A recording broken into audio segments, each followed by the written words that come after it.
Welcome, nutritionradio.org listeners. This is Lonnie Lowry, a university nutrition professor of over 20 years and podcast host of long-running shows like Iron Radio. Come on in. Weight management tips. Hey, everybody. Well, we've got a weight management tip for you today. It's our theme for the day. I want to do something that's almost a rant, but it's based on science, so bear with me. It may be something you haven't thought about much, and that is eccentric exercise as part of a calorie-burning approach, as part of an approach to get into a calorie deficit, right? A negative energy balance. It's not just what we restrict at the mouth, and it's not just the endless hours of aerobic activity, of cardio, and the number of steps that you get every day. All these things matter, but this is something that a lot of people don't think about. I've seen it myself in the lab, and other researchers have reported on this too. And not only that, but a friend and colleague of mine, Cassandra, she has also incorporated some of these ideas into some of her books for women. So here's the rant part. Oftentimes when people start a diet, they're looking at their body weight, their body mass. Of course they are. That's sort of the end game, the scale, if you will. But it's not something that's going to change this week or probably this month very much, maybe 2 or 3 pounds if you're on a realistic pace. And part of what goes into that is not just the physics of it all. When you count calories, you think, gosh, 10 pounds, that's 35,000 calorie deficit. But more than that, we need to think about the baseline aerobic fitness status of an individual. People who are overweight, some are actually rather quote-unquote fit aerobically. What I'm talking about, though, is someone who might be getting back into things. Maybe they've just done weights for a while. Maybe they haven't done anything for a long while. It's really hard to have the aerobic capacity and the endurance to burn enough calories to add up to really put a dent in that 35,000 calories you're going to need for like a 10-pound loss. I've worked with individuals, for example, that could only walk uphill, a mild uphill, like 4% grade for maybe 15 minutes. That's going to be really hard as far as using exercise as a way to get in that negative calorie balance. In fact, the people that I've seen change pretty dramatically as far as body size in the gym, losing fat mass, are people who would literally spend like 2 hours a day, maybe even do 2 a days in the gym. Those are the people you can see at a fast pace actually make losses. It's important to note, though, that, again, I've said it many times, exercise is not simply anti-eating. It changes you from the subcellular level all the way up. You're a better fat-burning machine, right? More oxidative machinery, including those mitochondrial furnaces and working muscle, capillaries that take the oxygen and the fuel in, right? The fatty acids that you mobilize, that you want to burn. But until you can actually reach that level of aerobic capacity, and it will happen. In fact, it comes pretty quickly over the first 12 weeks or so, noticeably so. But until then, a focus on the resistance exercise could be your key. And this is the tip for the day. If you do negatives, so lengthening contractions, some exercise movements, it's easier to do this than others. Like, for example, in a squat, you might want to do a Smith machine squat to get a little guidance from, those poles, those vertical guides along the machine. Leg presses, you could do it. But if you do this to fairly large muscle groups or just around the body, you do create a level of muscle micro-trauma. This is not damaging to healthy people. I mean, not in a pathological way.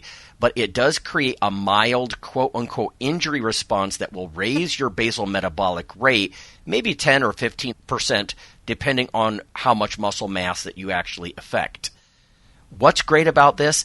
Instead of just counting those limited number of minutes in the gym doing the cardio or trying to get more steps in every day, you are literally affecting your basal metabolic rate, which happens around the clock and puts a much bigger dent into this negative energy balance equation that you're trying to create. Now, it goes without saying that you might want to work with a coach or a qualified exercise physiologist. You don't want to hurt yourself. But the idea with this is it's actually not that metabolically demanding while you're doing the lift. Typically, in the lab, I've seen people, depending on the amount of weight that they put on the bar, maybe 25 to 40 repetitions, again, of the lowering portion. Negatives are something bodybuilders consider an intensity technique. It's sort of a misnomer, but the idea here is that it takes extra recovery because it does create this acute phase response, like this mild, almost injury response. People who are injured, by the way, many of you know this, your metabolic rate goes up. That's why in the hospital, dietitians have to give more protein and calories when people are trying to heal and repair. And that's because the acute phase response is sort of a universal response to insult by the body, and you're taking advantage of that by doing this. The nice side effect, if you will, is that eccentric work, negatives, are more hypertrophic in the long run anyway, so you end up building more muscle mass and having a bigger engine to sort of inefficiently guzzle calories, like a muscle car, right? A muscle car sitting at a stoplight, just big engine. It's going to burn more calories than a little Prius next to it that's just sipping fuel. You actually want to be inefficient when it comes to calorie burning when you're trying to lose weight. You rather waste that energy as heat that your body is prone to do anyway. This is one way to kind of do that. After doing some of this back in my dissertation, I actually ran people downhill for their eccentric exercise. These guys were really wrecked for days. In fact, some of the effects last 1, 2, 3, all the way out to 5 days, as far as some of the immune cells I looked at and whatnot. But the point being is, yes, you can do this with weights, with enough volume, just enough volume to get you sore, not so sore that you're completely incapacitated. And those of you who lift, you know what I mean. Eccentric exercise, lengthening or breaking contractions, right? You're trying to break the velocity of the bar.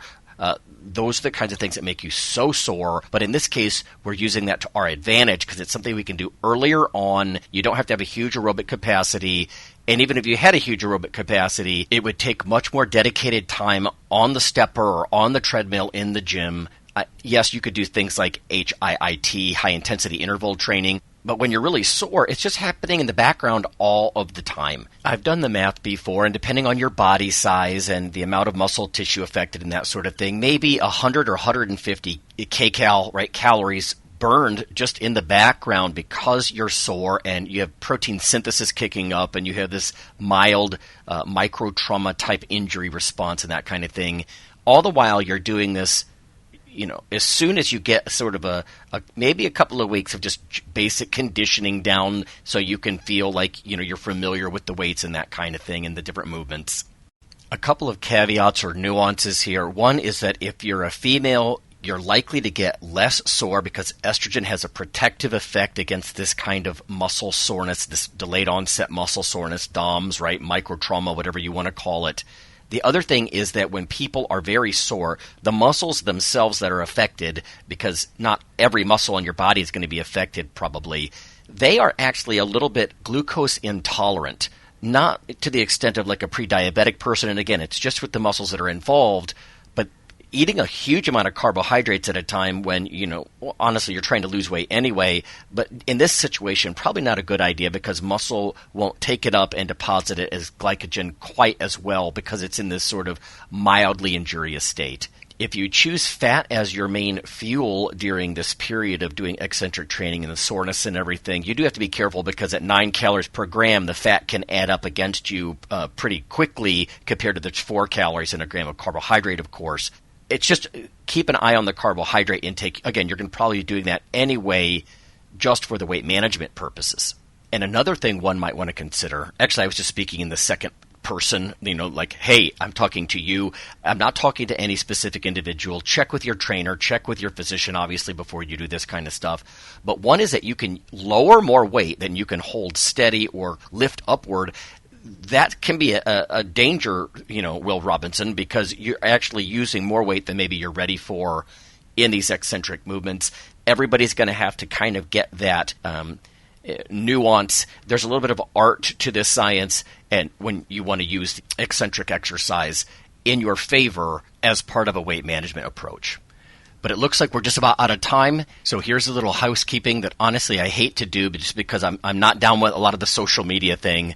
But if you could subscribe on YouTube or subscribe on Apple, on iTunes, hugely helpful, as well as leaving a review, or comment in either of these platforms. Obviously, people like Spotify and other things as well. But thank you, and we'll see you next time. The NutritionRadio.org podcast is for informational purposes only. If you're interested in starting a diet or exercise program, check with your physician, nutritionist, or qualified exercise physiologist in order to make the progress that you need.